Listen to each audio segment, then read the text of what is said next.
Video में हम महाशिवरात्रि की पौराणिक कथा सुनेंगे, तो कथा को पूरा सुनिएगा क्योंकि किसी भी कथा को अधूरा नहीं छोड़ा जाता है। महाशिवरात्रि व्रत में शिवरात्रि व्रत की कथा को सुनना बहुत ही शुभ और फलदायी बताया गया है। शिव पुराण में भी इस व्रत की महिमा बताई गई है। शिव पुराण के अनुसार जाने अनजाने में भी जो मनुष्य और जीव महाशिवरात्रि का व्रत कर लेता है वह शिव की कृपा का भागी बन जाता है और उससे यमराज के दूत भी दूर भागते हैं। इसलिए महाशिवरात्रि के व्रत करने पर कथा जरूर सुननी चाहिए क्योंकि कथा के बिना कोई भी व्रत पूरा नहीं माना जाता है। तो चलिए कथा शुरू करते हैं। एक बार पार्वती ने भगवान शिव शंकर से पूछा, ऐसा कौन सा श्रेष्ठ तथा सरल व्रत पूजन है जिससे मृत्यु लोक के प्राणी आपकी कृपा को सहज ही प्राप्त कर लेते हैं। उत्तर में शिवजी ने पार्वती को शिवरात्रि के व्रत का विधान बताकर ये कथा सुनाई। एक गांव में एक शिकारी रहता था। पशुओं की हत्या करके वह अपने कुटुंब को पालता था। वह एक साहूकार का ऋणी था, लेकिन उसका ऋण समय पर न चुका सका। क्रोधवश साहूकार ने शिकारी को शिव मठ में बंदी बना लिया।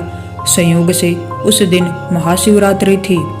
शिकारी ध्यानमग्न होकर शिव संबंधी धार्मिक बातें सुनता रहा। चतुर्दशी को उसने शिवरात्रि की कथा भी सुनी। संध्या होते ही साहूकार ने उसे अपने पास बुलाया और ऋण चुकाने के विषय में बात की। शिकारी अगले दिन सारा ऋण लौटा देने का वचन देकर बंधन से छूट गया। अपनी दिनचर्या की भांति वह जंगल में शिकार के लिए निकला, लेकिन दिन भर बंदी गृह में रहने के कारण वह भूख प्यास से बहुत व्याकुल था। शिकार करने के लिए वह एक तालाब के किनारे बेल वृक्ष पर पड़ाव बनाने लगा। बेल वृक्ष के नीचे शिवलिंग था जो बिल्व पत्रों से ढका हुआ था। पत्तों से ढका होने के कारण शिकारी को उसके बारे में पता नहीं चला। पड़ाव बनाते समय उसने जो टहनियां तोड़ी वे संयोग से शिवलिंग पर गिरी। इस प्रकार दिन भर भूखे प्यासे शिकारी का व्रत भी हो गया और शिवलिंग पर बेलपत्र भी चढ़ गए। एक पहर रात्रि बीत जाने पर एक गर्भिणी मर्गी तालाब पर पानी पीने पहुंची। शिकारी ने धनुष पर तीर चढ़ाकर जो ही प्रत्यंचा खींची। मर्गी बोली, मैं गर्भिणी हूँ, शीघ्र ही प्रसव करूंगी। तुम एक साथ 2 जीवों की हत्या करोगे, जो ठीक नहीं है। मैं अपने बच्चे को जन्म देकर शीघ्र ही तुम्हारे सामने प्रस्तुत हो जाऊंगी, तब तुम्हें मुझे मार लेना। शिकारी ने प्रत्यंचा ढीली कर दी और मर्गी झाड़ियों में विलुप्त हो गई। कुछ ही देर बाद एक और मर्गी उधर से निकली। शिकारी की प्रसन्नता का ठिकाना न रहा। समीप आने पर उसने धनुष पर बाण चढ़ाया। तब उसे देख मर्गी विनम्रता पूर्वक बोली, हे पार्वती, मैं थोड़ी देर पहले ही ऋतु से निवृत्त हुई हूँ, कामातुर विहरणी हूँ, अपने प्रिय की खोज में भटक रही हूँ। मैं अपने पति से मिलकर शीघ्र ही तुम्हारे पास आ जाऊंगी। शिकारी ने उसे भी जाने दिया। 2 बार शिकार को खोकर उसका माथा ठनका। वह चिंता में पड़ गया।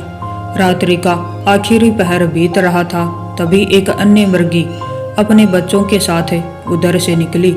शिकारी के लिए यह स्वर्णिम अवसर था। उसने धनुष पर तीर चढ़ाने में देर न लगाई। वह तीर छोड़ने ही वाला था कि मृगी बोली, हे पार्वती, मैं इन बच्चों को पिता के हवाले करके लौट आऊंगी। इस समय मुझे मत मार। शिकारी हंसा और बोला, सामने आए शिकार को छोड़ दूं, मैं ऐसा मूर्ख नहीं हूँ। इससे पहले मैं 2 बार अपना शिकार खो चुका हूँ। मेरे बच्चे भूख प्यास से तड़प रहे होंगे। उत्तर में मृगी ने फिर कहा, जैसे तुम्हें अपने बच्चों की ममता सता रही है, ठीक वैसे ही मुझे भी।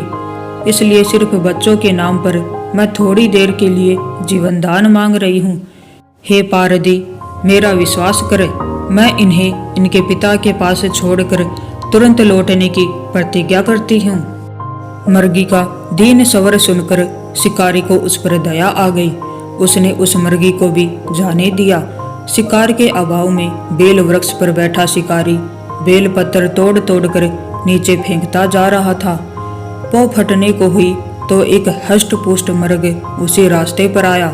शिकारी ने सोच लिया कि इसका शिकार वह अवश्य करेगा। शिकारी की तनी प्रत्यंचा देखकर मृग विनीत स्वर में बोला, हे पारधी भाई, यदि तुमने मुझसे पूर्व आने वाली 3 मृगियों तथा छोटे छोटे बच्चों को मार डाला है तो मुझे भी मारने में विलंब न करो, ताकि उनके वियोग में मुझे एक क्षण भी दुख न सहना पड़े। मैं उन मृगियों का पति हूँ।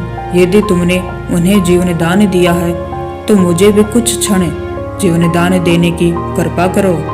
मैं उनसे मिलकर तुम्हारे सामने उपस्थित हो जाऊंगा। मृग की बातें सुनते ही शिकारी के सामने पूरी रात का घटना चक्र घूम गया। उसने सारी कथा मृग को सुना दी। तब मृग ने कहा, मेरी 3 पत्नियां जिस प्रकार प्रतिज्ञाबद्ध होकर गई हैं, मेरे मृत्यु से अपने धर्म का पालन नहीं कर पाएंगी।